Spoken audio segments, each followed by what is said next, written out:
on va démontrer. Et ouais, l'équipe. Avec, bien sûr, HN étant la série harmonique. Pour ce faire, on va d'abord étudier notre fonction.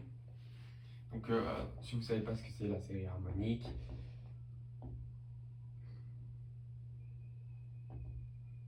K égale 1 à N.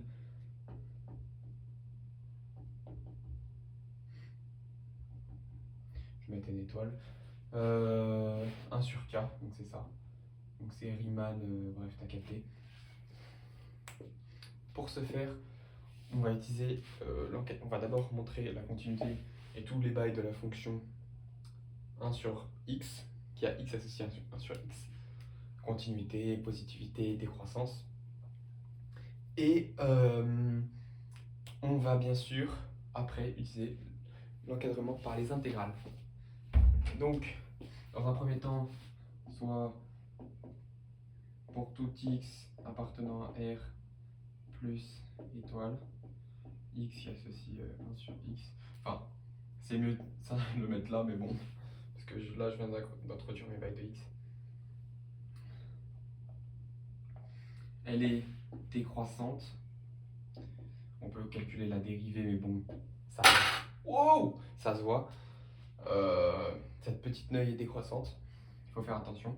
Et elle est positive sur cet intervalle, plus positive. Et bien sûr, le plus important, elle est continue sur cet intervalle. Et continue. Je l'ai écrit sur le texte comme ça, mais t'as capté. Il n'y a pas beaucoup de place. Étant donné qu'on a ça, on va pouvoir, étant donné que... Alors là, j'appelle tous mes amis PC, MP, PSI, et des très bons PT, à me dire si je peux trouver... Enfin, on peut dire que comme les naturels sont inclus dans cet espace, on peut du coup déduire aussi que ça va il y aura les mêmes propriétés, tu vois, t'as capté. À part peut-être la continuité, parce que étant donné que ça fait tac, tac, tac, tac, tac. Bref. Ceci étant dit, on peut déjà tracer notre fonction, enfin une allure de notre fonction. Donc ça va être à peu près comme ça sur cet intervalle. Or, donc si on prend K ici,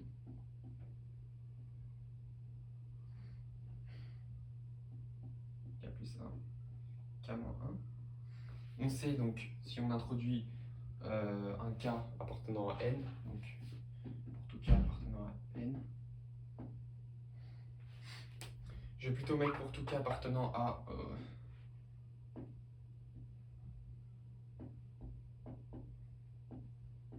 parce que N, on sait déjà qu'il est, t'as capté, déjà qu'il est non nul. Et voilà, donc pour représenter un petit peu ce qu'on va faire, là on va avoir f de k, je crois qu'il est un peu haut, on va le mettre plutôt ici, hop, hop, hop, et en fait c'est ici,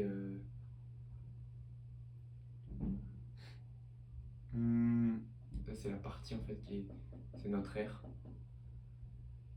l'aire de notre courbe, donc c'est à peu près tout ça, si je dis pas de conneries, normalement c'est tout ça, et ouais.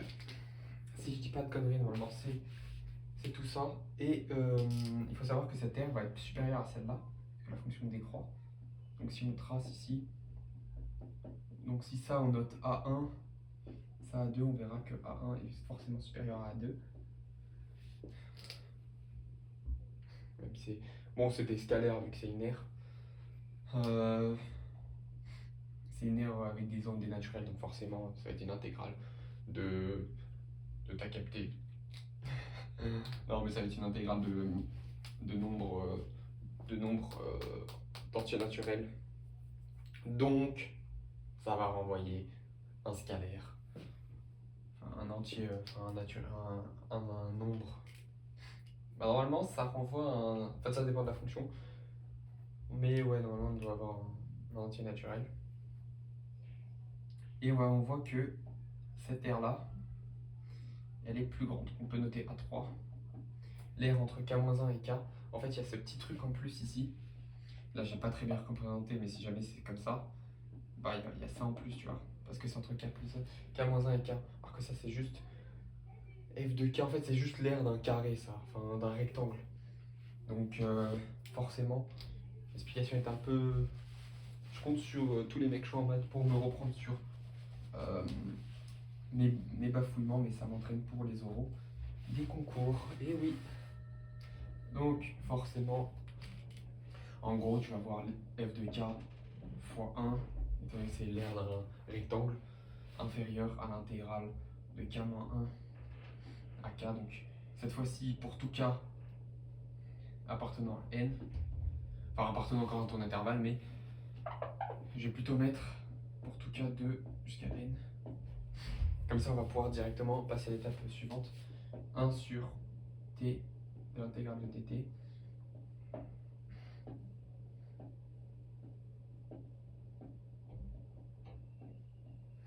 On a vu que l'intégrale, enfin l'aire d'après, comme c'est une fonction décroissante, forcément elle va être plus petite que l'aire d'avant. Inférieure ou égale, enfin pas forcément plus petite, mais inférieure ou égale. Donc après ça, on va pouvoir, étant donné que K, avec en fait on va utiliser relation de Chasles, parce qu'on va sommer f de K plus 1, f de K moins 1, f de K plus 2, f de K plus 3, f de K moins 2, f de... bref, tous les f de K. Donc pour tous ceux des naturels, et on va faire ça aussi du coup pour les intégrales. Donc on va voir donc la somme des f de K de jusqu'à n. Or f de K, bah, c'est notre fonction évaluée en K. Et bien sûr, on le fait pas en 1 parce que bah, sinon on a une division par 0 et c'est pas très beau ça. Enfin, on a une intégrale impropre et bon, on a un peu la flemme quoi, je pense. Même si je pense qu'il doit y avoir moyen de moyenner. On va avoir 1 jusqu'à n de 1 sur t dt. Et là, on va avoir l'intégrale de 2 à n plus 1 de 1 sur t dt. Voilà. Donc après ça, étant donné que j'ai plus beaucoup de pages, je vais tout effacer. Mais on va ajouter le terme 1 parce que pour avoir la série harmonique, je rappelle qu'elle commence à 1. Donc on sait que le terme 1 c'est juste 1, vu que c'est 1 sur 1. On va l'ajouter. J'efface tout pour avoir mon prime. Et en fait vous allez voir que ça va se zoubi-zoubi-ga. Donc on remet le pour tout n appartenant à n étoiles. On va avoir 1 plus l'intégrale de n plus 1 sur t dt, plus grand que hn, du coup, vu qu'on a ajouté le terme 1. Je vous laissais 1 plus la somme qu'on avait, la somme partielle qu'on avait. 1 plus l'intégrale de 1 à n de 1 sur t dt. Voilà. Maintenant, on va calculer les intégrales.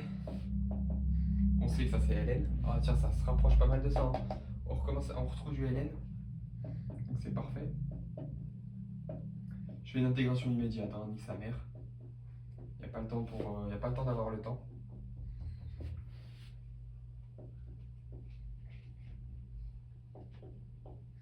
Ça vaut 0.